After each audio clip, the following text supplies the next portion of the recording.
Bonjour à tous, un plaisir de vous retrouver après ces vacances de Pâques. J'espère que vous en avez bien profité. Au sommaire de la quotidienne du 12 avril, retour sur les élections communales. À Gland, 2 candidats se présentent et sont avec nous sur le plateau, Christine Giraud et Gérald Cretteny. En sport, on monte à vélo pour fêter le retour des beaux jours. Alexandre Caporal s'intéresse à la Rufo Cycling System qui organise un challenge pour les cyclistes de la région. Enfin, en culture, semaine dédiée à Vision du réel. Le festival de documentaire à Nyon est de retour cette semaine et nous recevons sur le plateau chaque jour un réalisateur de la région. On commence aujourd'hui avec Fabrice Aragnou qui nous présente Parenthèse.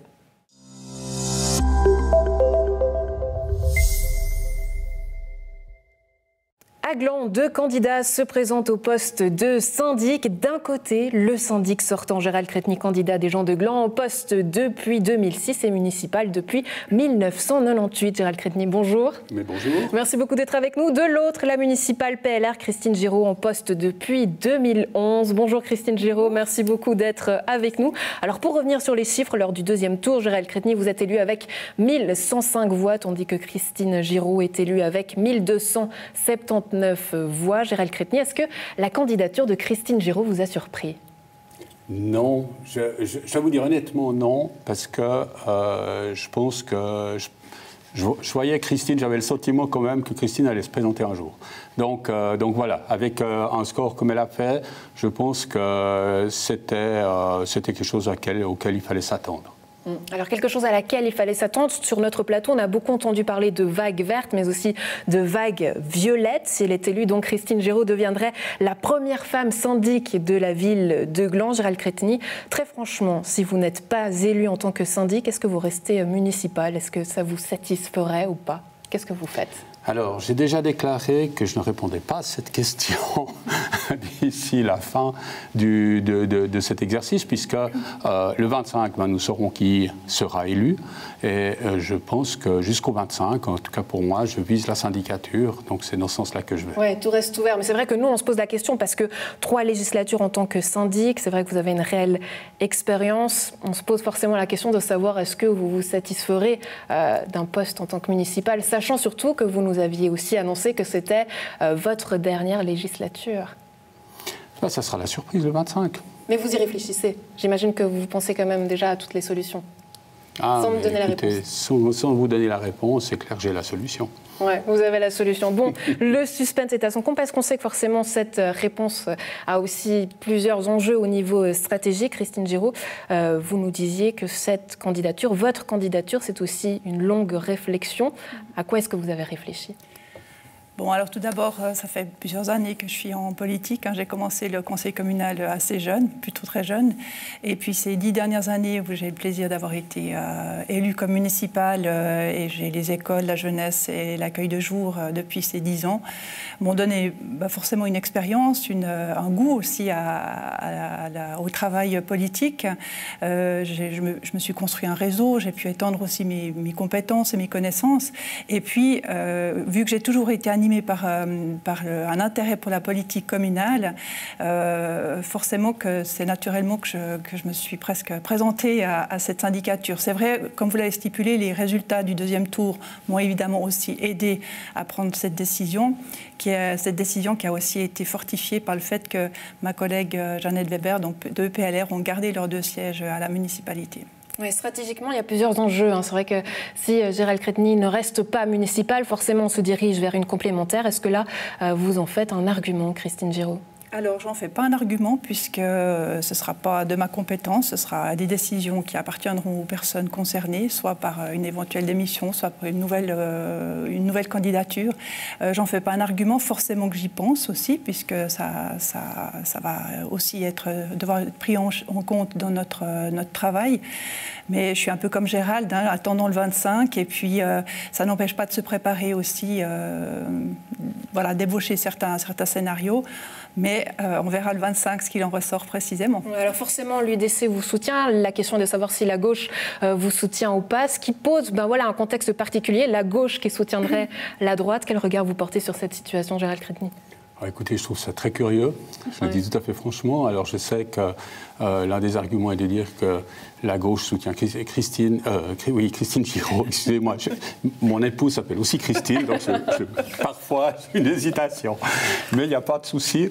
Donc Christine a effectivement est certainement soutenue plus personnellement, mais néanmoins quand même le fait que la gauche soutienne cette candidature me surprend d'autant plus que les arguments sont liés à des questions de politique sociale, etc.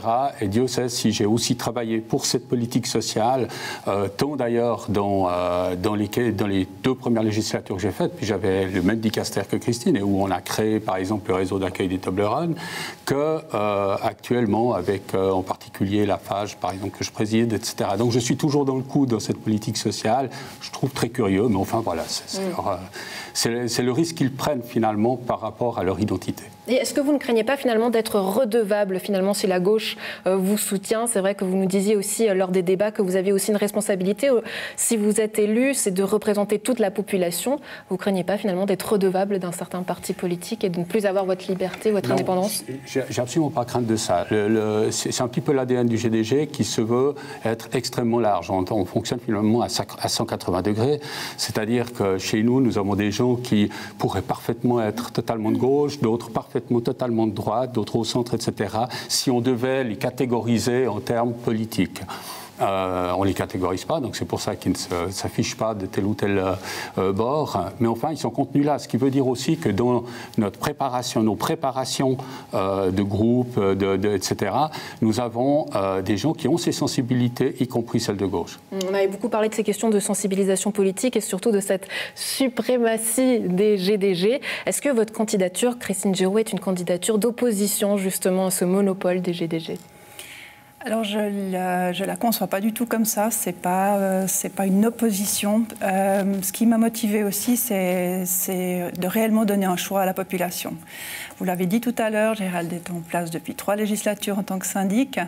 Le PLR a estimé que c'était important de donner le choix à la population. Donc c'est plutôt dans ce sens-là qu'il faut le comprendre. J'aimerais aussi rajouter par rapport au soutien à ma candidature.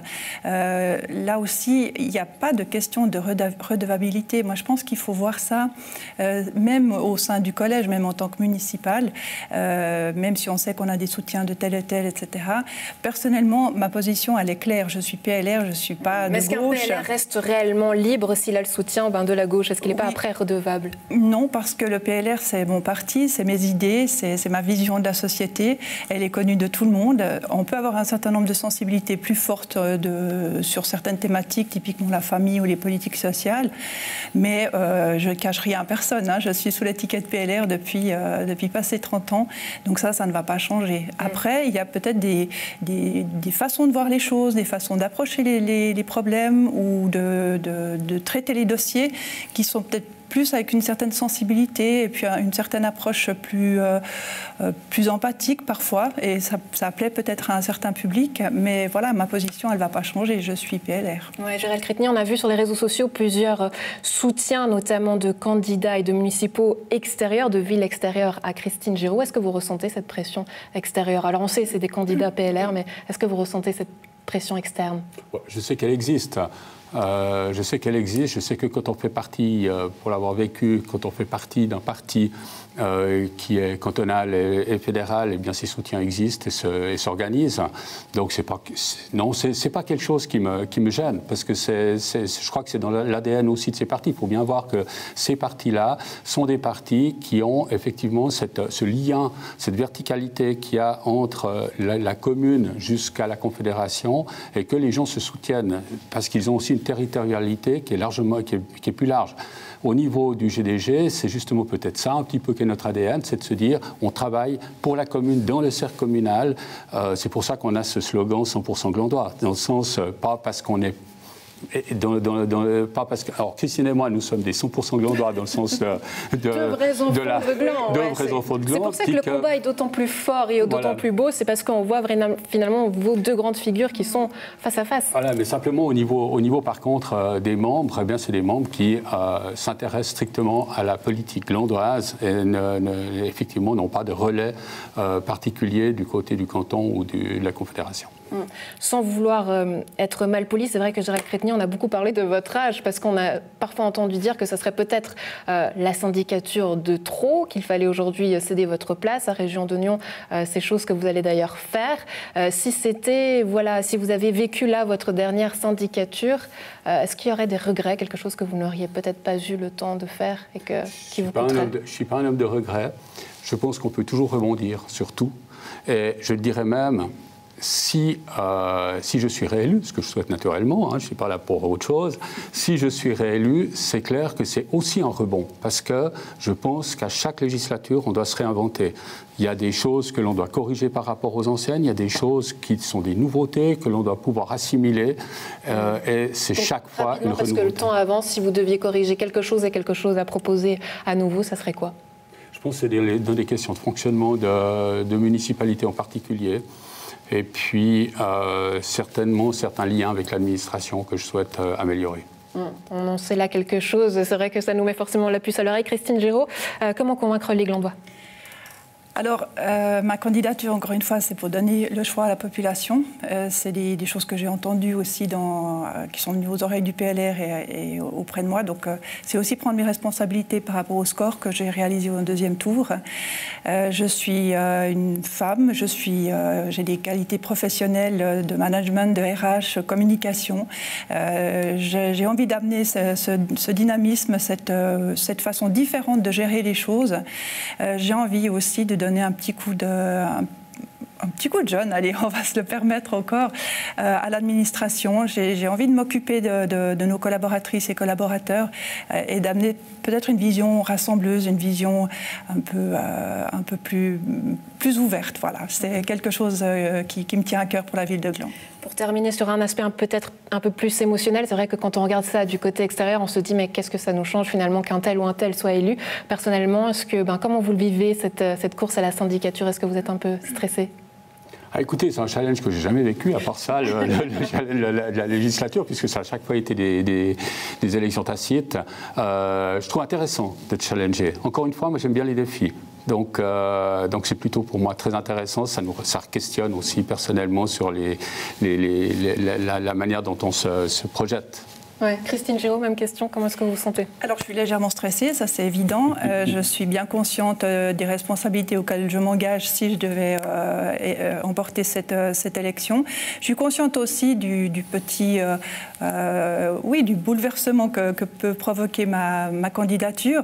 Mais je pense que de se remettre en question, c'est important. C'est important pour moi à titre personnel aussi, mais c'est aussi important pour la vie de la ville de Gland.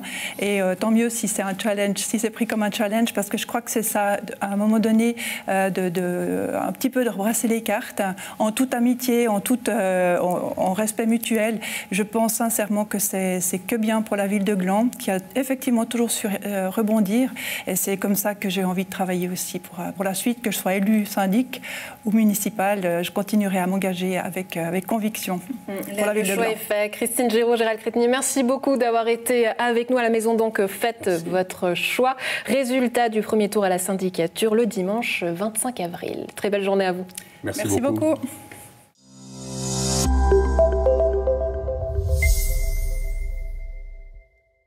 Le printemps est là et les cyclistes se réjouissent de pouvoir enfin sortir leur vélo pour fêter le retour des beaux jours. La structure lyonnaise Ruffo Cycling System organise un challenge pour les deux roues de la région, découpé en 3 étapes pour 3 ascensions à gravir. Le défi a débuté le 1er avril et se tiendra jusqu'au 30 juin prochain.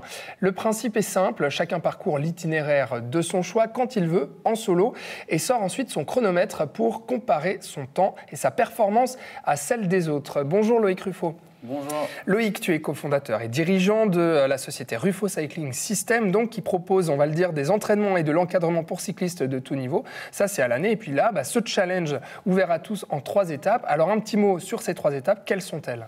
Alors la première étape se déroule dans la montée du Mollard, la deuxième dans la route des montagnes et la troisième sur la montée de la Barriette. Donc 3 différentes étapes à parcourir sur 3 mois, donc avril, mai et juin. D'accord, donc la première, le Mollard, c'est une course de 3 km avec 7,3% de dénivelé. La deuxième, on est sur une course de 7,8 km environ, avec presque 7% de dénivelé aussi. Et puis la dernière, plus longue, de 12 km. Vous avez fait sur un niveau un peu... c'est crescendo, hein, c'est ça, hein? Oui, exactement, c'est crescendo. Déjà, il y a le climat. C'est clair que forcément, la Barriette, on a plus de chances de la faire sans avoir de la neige au mois de juin qu'au mois d'avril. Mais l'idée, c'était effectivement de faire quelque chose qui va aussi crescendo dans la difficulté, même si la difficulté n'est pas forcément dans la longueur, mais aussi dans l'intensité. Mais donc, c'était de pouvoir faire découvrir et proposer plusieurs types d'efforts aux participants et de faire quelque chose de progressif pour les gens qui sont un peu plus novices ou qui se mettent au vélo, ou qui ont un peu peur. Comme ça leur permet en fait aussi de se motiver et de faire des choses progressivement, parce que si on fait que la Barriette, c'est une montée qui est quand même exigeante. Donc on s'est dit, voilà, ça emmène une certaine progressivité, et puis ça construit aussi les gens physiquement et puis dans leur motivation à aller vers cet événement-là, quoi. Comme ça, tous les cyclistes peuvent participer, tous les niveaux, et puis on peut aussi choisir en fait de faire 1, 2 ou 3 courses, c'est ça? Oui, exactement. On a voulu faire quand même quelque chose par étape, parce que dans le contexte actuel, on a très vite vu que les courses n'allaient pas vraiment pouvoir reprendre très vite. Donc on voulait faire quelque chose qui amène de la motivation sur une période assez grande, tout en laissant la possibilité aux gens de faire qu'une étape s'ils le veulent ou s'ils ne peuvent, parce que certains vont au ski jusqu'à tard ou n'ont pas forcément des dispos sur les 3 mois, donc ils peuvent aussi choisir l'étape de leur choix et puis se challenger seul ou avec un groupe d'amis sur 1, 2 ou 3 étapes. Ouais. Donc tu l'as dit, c'est ça qui vous a motivé à organiser cette course, et c'est le fait qu'il y ait très peu de compétitions et de challenges comme ça en temps de Covid. Là, alors, on n'a toujours pas, on retrouve pas en fait le lien social que les cyclistes peuvent aussi apprécier dans les compétitions, mais on a l'esprit de challenge justement qu'on peut retrouver durant ces 3 mois, quoi. C'est ça? Oui, cet événement a vraiment été...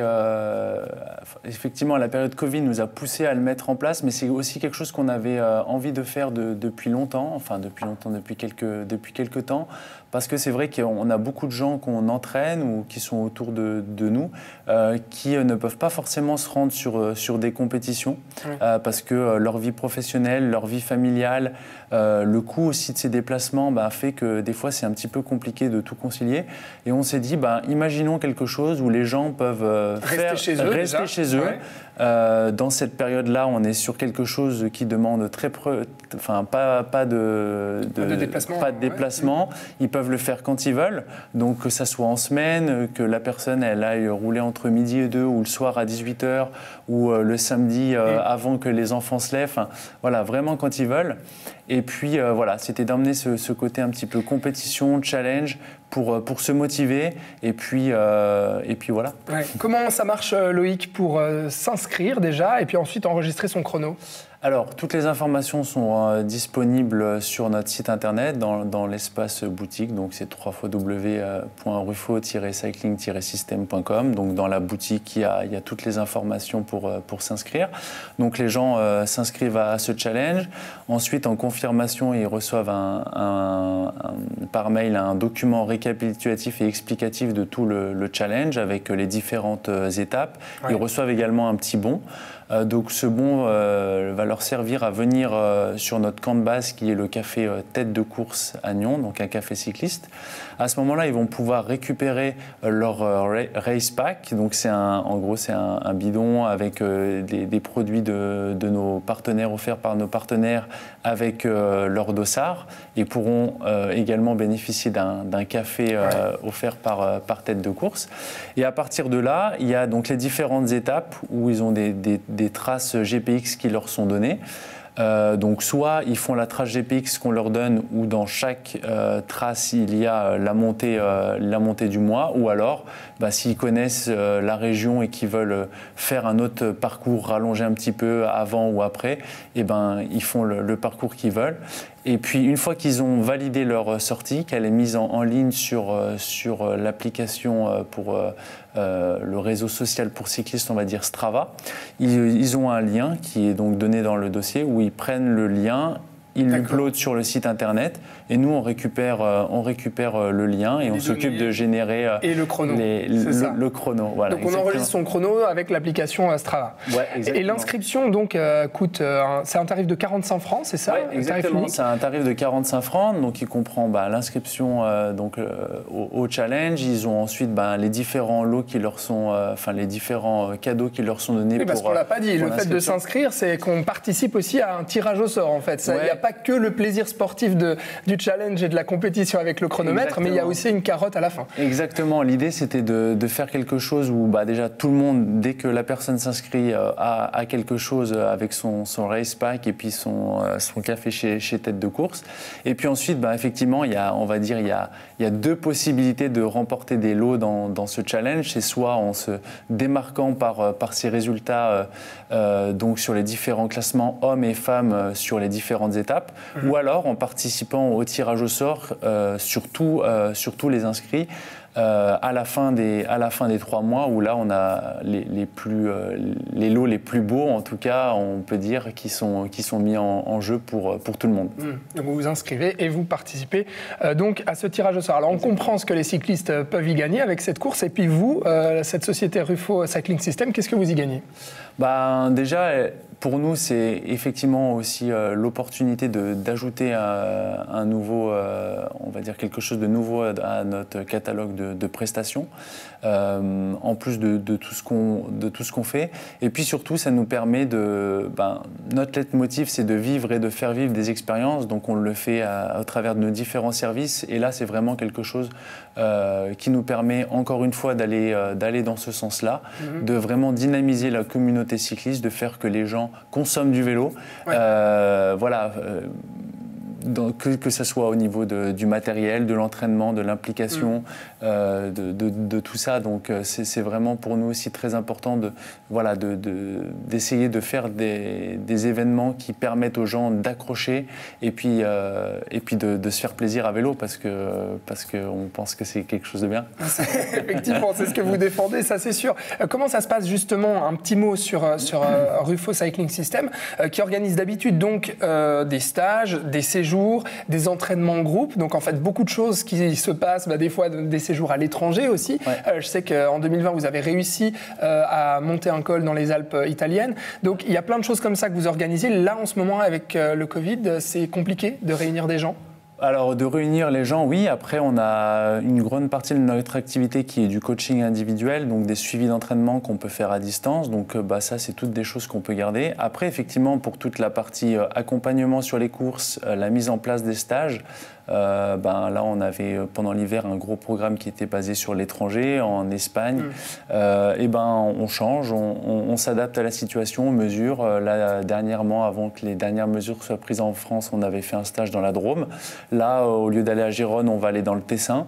Donc on essaie de s'adapter à la situation, de mettre en place des organisations en respectant toutes les règles sanitaires pour essayer de proposer des alternatives plutôt que d'annuler ou de repousser. Après, c'est clair qu'on est dans tous les cas limité sur nos événements, soit par le nombre de personnes, soit par les destinations. On essaye de se réinventer, on essaye de proposer des choses nouvelles, et puis voilà, surtout d'essayer de faire des choses pour garder la motivation des gens, et puis en essayant de passer cette période toujours dans l'idée de faire que ce soit une période positive pour les gens, plutôt que d'attendre, parce que...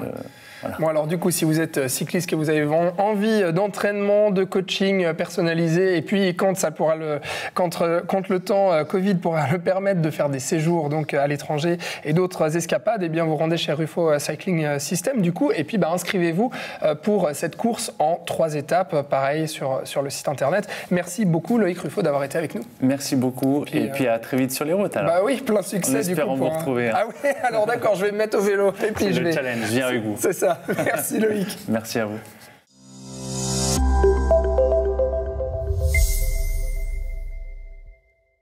Parenthèse, une première mondiale présentée dans le cadre de la compétition moyen et court métrage dans le cadre de Vision du réel. Fabrice Aragno nous emmène en balade en pleine nature. Fabrice Aragno, bonjour, on devrait vous voir à l'écran, vous êtes là. Bonjour.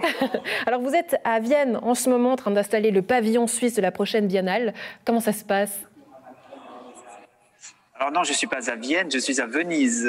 C'est la biennale de Venise qui devrait ouvrir en mai prochain. Et je suis dans le pavillon suisse où je participe au projet qui est en train de se préparer un peu derrière moi. Voilà. Je ne montre pas plus. Voilà, ça devrait ouvrir en mai, le 21 mai prochain. Ouais, d'accord. Alors c'est pour ça qu'on ne peut pas vous avoir avec nous aujourd'hui, mais vous êtes depuis Venise. Alors on va revenir dans le cadre de Vision du réel où vous présentez Parenthèse. Qu'est-ce que vous avez voulu en faire ? Alors la nature en question dans Parenthèse, en fait, c'était juste derrière mon balcon chez moi, dans une arrière-cour. Et j'ai filmé ça pendant le premier confinement l'année dernière, tous les jours, en fin de journée. J'ai pris un plaisir monstrueux à simplement filmer le temps et la nature et les regards qui se croisent entre un oiseau, un renard, un autre oiseau, des corbeaux, tout d'un coup quelqu'un sur un balcon. Voilà, je voulais juste exprimer un peu voilà, ce temps suspendu entre deux lunes qui forment un peu comme une parenthèse, une nouvelle lune, enfin...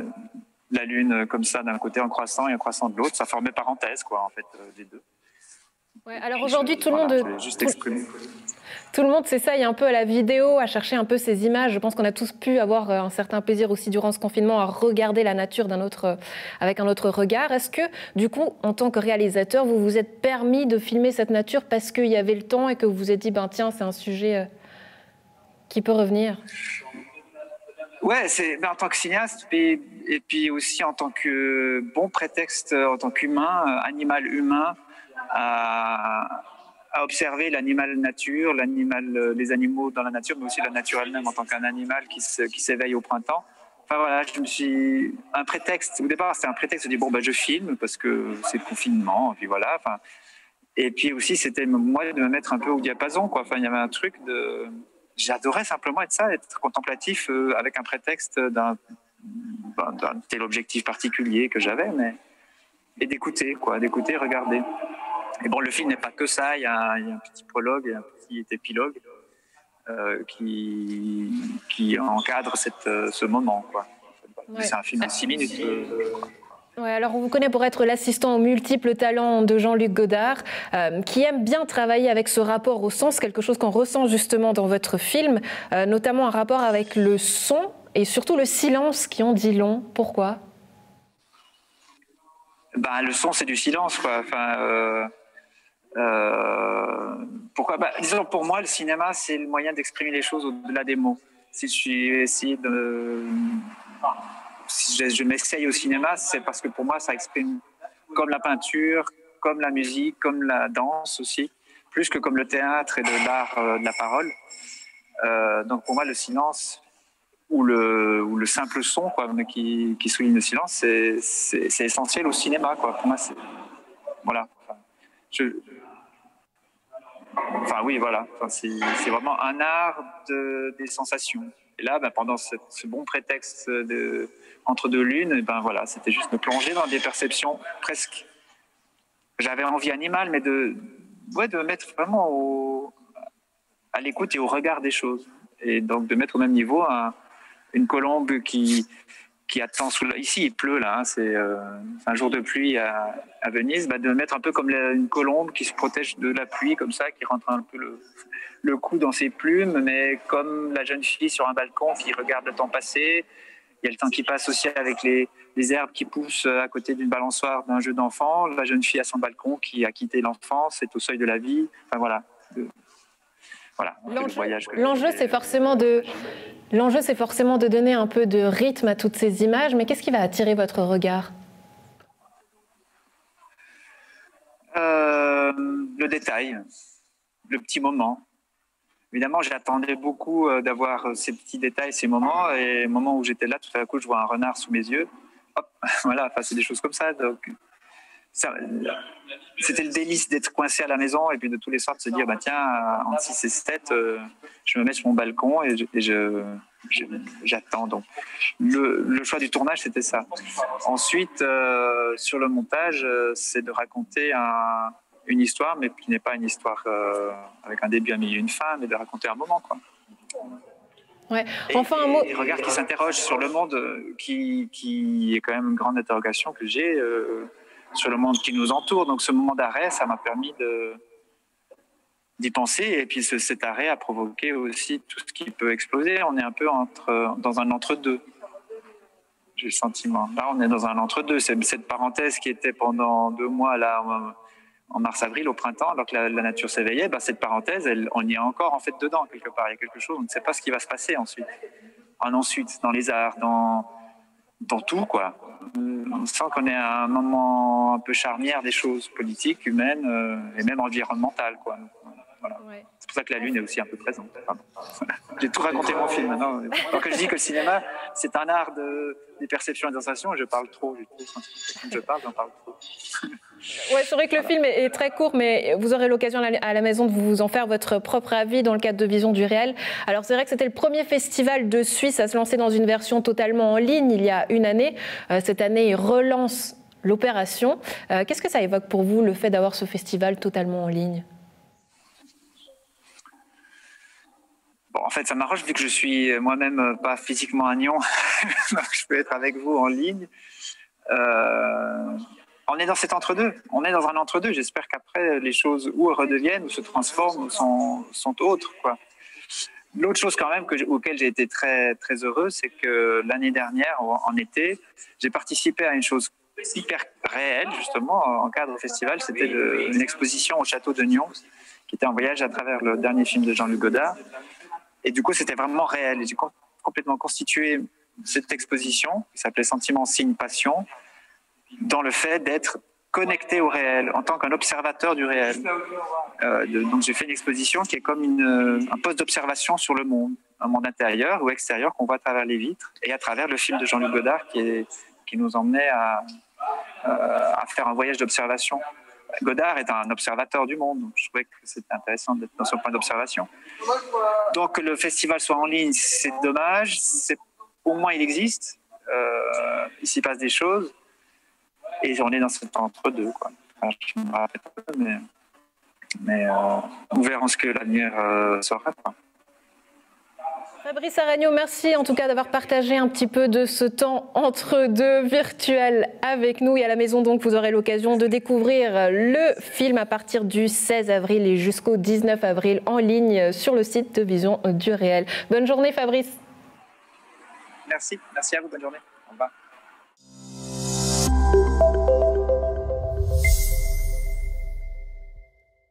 Et voilà, c'est déjà fini pour aujourd'hui, pour cette quotidienne du 12 avril. Un plaisir d'avoir été en votre compagnie, mais bonne nouvelle, surtout on se retrouve à partir de demain. Excellente suite sur Nyon Région Télévision.